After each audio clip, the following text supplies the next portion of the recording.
Hi, welcome back to We Are at War. I'm Jeff Dixon. We are talking about things that have to do with spiritual warfare. Specifically, in this set of episodes, we're focusing on prayer and the importance of prayer in this thing called spiritual warfare and spiritual battles. Each week we ask a question, or each episode we ask a question, and we try to answer that question and use that as our springboard to think about a few things that hopefully will encourage us as we think about the fact that there's a war happening around us and we're involved in it. The question today is, what are some ways that I can pray for others? Again, it sounds simple. And if you're a prayer warrior and you've been praying a long time, you've got a lot of prayer mileage under your belt, and maybe you're pretty good at praying for others. But I will tell you, as a pastor, sometimes I am stunned at how often the pattern of our lives becomes to pray for ourselves, which we're pretty good at, and we're not so good at praying for others, which we ought to be.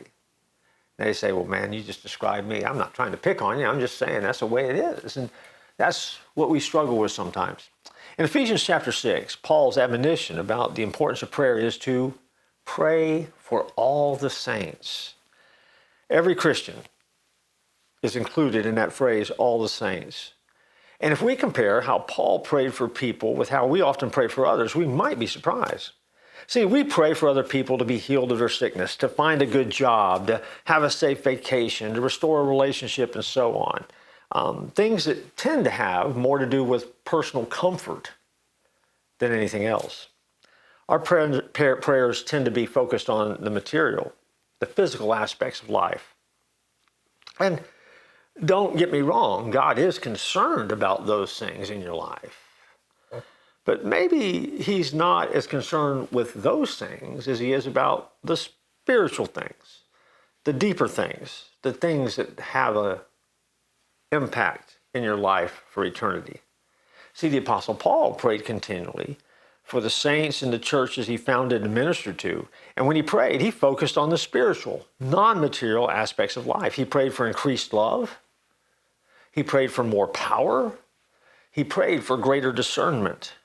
He prayed that they would have the knowledge of God's will, the very thing that Satan loves to take away from Christians in order to confuse, weaken, or discourage them.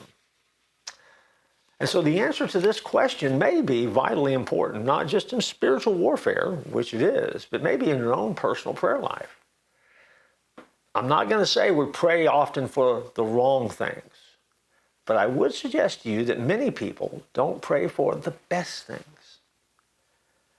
Pray for all things, and certainly pray for one another, support one another in prayer. That is fantastic. That's part of what it means to be connected to the family of God. That's part of what it means to have a church home. That's part of what it means to be living and flourishing in the will of God. But also just make sure in your prayer life that you're praying for the best things.